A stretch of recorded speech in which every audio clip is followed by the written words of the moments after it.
शील टाइगर के एक मंदिर परिसर में नवी मुंबई रहिवासी अक्षता म्हात्रे की मंदिर के ही पुजारी और उसके 2 अन्य साथियों द्वारा किए गए सामूहिक बलात्कार और हत्या की घटना से पूरी नवी मुंबई स्तब्ध है। इसी बीच हाल ही में अखिल भारतीय महिला कांग्रेस की राष्ट्रीय अध्यक्षा अलका लांबा कोपरखेड़े आकर पीड़ित परिवार से मिली, जहां उनके साथ महाराष्ट्र युवक कांग्रेस के उपाध्यक्ष अनिकेत म्हात्रे और कई महिला पदाधिकारी भी मौजूद थी। घरेलू हिंसा की शिकार हुई अक्षता म्हात्रे के साथ हुई क्रूर घटना से आक्रोशित अलका लांबा ने पूरे मामले की कड़ी जांच के साथ दोषियों के खिलाफ कड़ी कार्रवाई की मांग की और कहा कि यदि प्रशासन ने कोताही बरती तो महिला कांग्रेस सड़कों पर उतरकर आंदोलन करेगी। वहीं उन्होंने महाराष्ट्र सरकार को भी घेरते हुए कहा कि राज्य में लाडली बहन योजना चलाने के बजाय बहन बेटियों को पहले सुरक्षित महफूज कराएं। अगर आप बात करेंगे तो ये सच्चाई है आज देश की कि महिलाओं के प्रति अपराध में बढ़ोतरी हो रही है। घरेलू हिंसा की बात करें, सामूहिक बलात्कारों की बात करें, हत्या की बात करें, ये सब में बढ़ोतरी हुई है। आज दुख और दुर्भाग्य है कि आज मैं राज्य कार्यकारिणी की बैठक के लिए केरला से सीधा मुंबई आई और आते ही पता लगा कि नई मुंबई में जो है यहाँ पर अक्षिता नाम की एक 30 साल की महिला जिसका 3 साल का बेटा भी है, वो 6 तारीख को घर से लापता होती है। चाचा ने बताया है, बहन ने बताया है कि 6 तारीख को ही 2 बजे थाने में जाकर लापता की हमने रिपोर्ट लिखवा दी थी। 6, 7, 8 3 दिन तक महिला को नहीं खोज पाए कि वो महिला क्यों, कहाँ, किस हालात में है।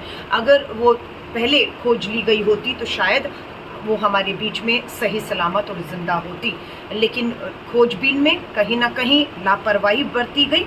4 दिन तक महाराष्ट्र के इन्हीं इलाकों में वो थी और उसके मोबाइल भी थे, अंतिम लोकेशन भी पता की जा सकती थी, लेकिन सब में मुझे लगता है लापरवाही की गई कि 4 दिन के बाद 9 तारीख को बताया जाता है कि उसका शव मिलता है। 10 तारीख को पोस्टमार्टम की रिपोर्ट हमारे हाथ में है जो बताया गया, उसमें head injury, blunt trauma to chest, छाती पर उसकी चोटें हैं और इंजरी टू जेनिटल्स यानी कि उसके गुप्त अंगों में भी गंभीर चोट है, ये दिखाया गया है। पेट पे बताते हैं घर जो है काफ़ी गहरा घाव था जो बताया गया है। 6 इंच के करीब चाचा और बहन बता रहे हैं पेट के पास 6 इंच का घाव था, उसका जिक्र नहीं है। इसमें सिर्फ छाती, सर और गुप्तांग की बात की गई है।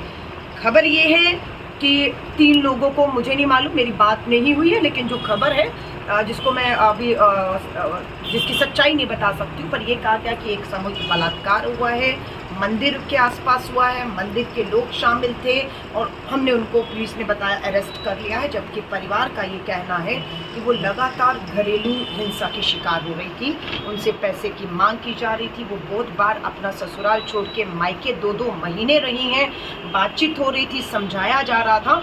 अंत में इतना उनको प्रताड़ित किया गया मानसिक रूप से कि वो घर छोड़ने को 6 तारीख को सुबह 6 बजे के करीब मजबूर होती है और वो घर छोड़कर जाती हैं। और 6, 7, 8 तक ससुराल पूरे पति ने क्या प्रयास किए और इनको है कि उनकी भी जांच होनी चाहिए, उन्होंने कोई प्रयास किया या नहीं किया, या इस पूरे घटनाक्रम में उनका हाथ है, यानी क्योंकि परिवार की पूरी शक की सुई जो है वो ससुराल और पति पर जा रही है। सो मेरा पुलिस से यही निवेदन है, पीड़ित परिवार है, माँ बाप ने अपनी बेटी, बहन ने अपनी बहन और एक 3 साल के बच्चे ने अपनी माँ को खोया है और एक जघन्य जो है तरीके से उसकी निर्मम हत्या की गई है और इसकी जांच होनी चाहिए। परिवार जो चाहता है सीसीटीवी फुटेज देखिए और दिखाइए, ये उनका अधिकार बनता है कि पुलिस सीसीटीवी फुटेज देखे या देख चुकी होगी, अगर नहीं देखी तो मुझे लगता है बहुत देर हो गई, क्योंकि सत्य को और सबूतों को मिटाने के लिए कुछ पल, कुछ मिनट बहुत होते हैं।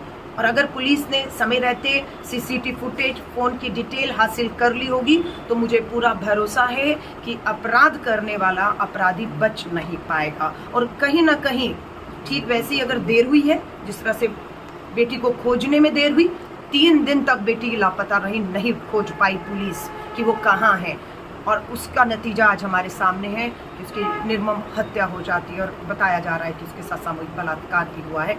अगर यही देरी सीसीटीवी फुटेज और फ़ोन की डिटेल में हुई है तो हमें डर है, हमें इस बात की चिंता है कि सबूतों को नष्ट कर दिया गया होगा और अपराधी को सज़ा मिलना जो है वो मुश्किल हो जाएगा। हम नहीं चाहते कोई भी निर्दोष फांसी के तख्ते पर चढ़े और ना ही हम ये चाहते कोई भी दोषी बच कर जाने पाए। इन दोनों चीज़ों का ध्यान रखते हुए हम परिवार के पूरी हर मांग के साथ भारतीय राष्ट्रीय महिला कांग्रेस कहूँ, मेरी दोनों महिला अध्यक्ष, हमारी पूरी कार्यकारिणी इनके साथ खड़ी है। और जहाँ लगेगा परिवार को न्याय नहीं मिल रहा है, किसी को बचाने की किसी दबाव में कोशिश हो रही है, तो महिला कांग्रेस बिल्कुल आंदोलन करेगी, सड़कों पर आएगी इस परिवार और बेटी को जब तक न्याय का हक नहीं मिल जाता।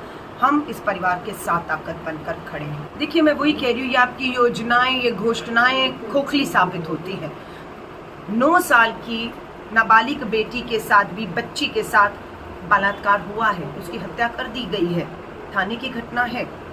और ये महाराष्ट्र की, नई मुंबई की 1-2 घटनाएं नहीं है। 9 साल की बच्ची हो या 30 साल की महिला हो, सामूहिक बलात्कार, हत्याएं, घरेलू हिंसा लगातार बढ़ रही है। और ये सरकार मूकदर्शक बनकर इस तरह की मात्र खोखली योजनाओं और घोषणाओं के पीछे छुपना चाह रही है।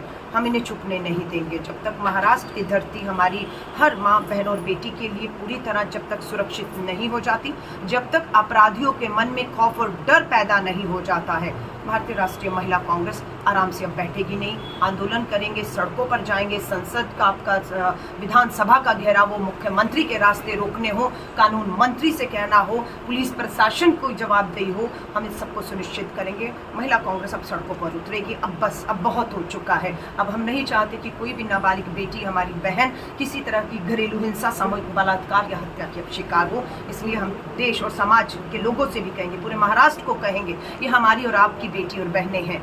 जागिए, आइए सड़कों पर, करिए सरकार को मजबूर कि वो डर और खौफ इन अपराधियों के मन में पैदा कर सके। इस तरह के अपराध हमारी बेटियों के साथ ना हो पाए। Bureau input, EW network.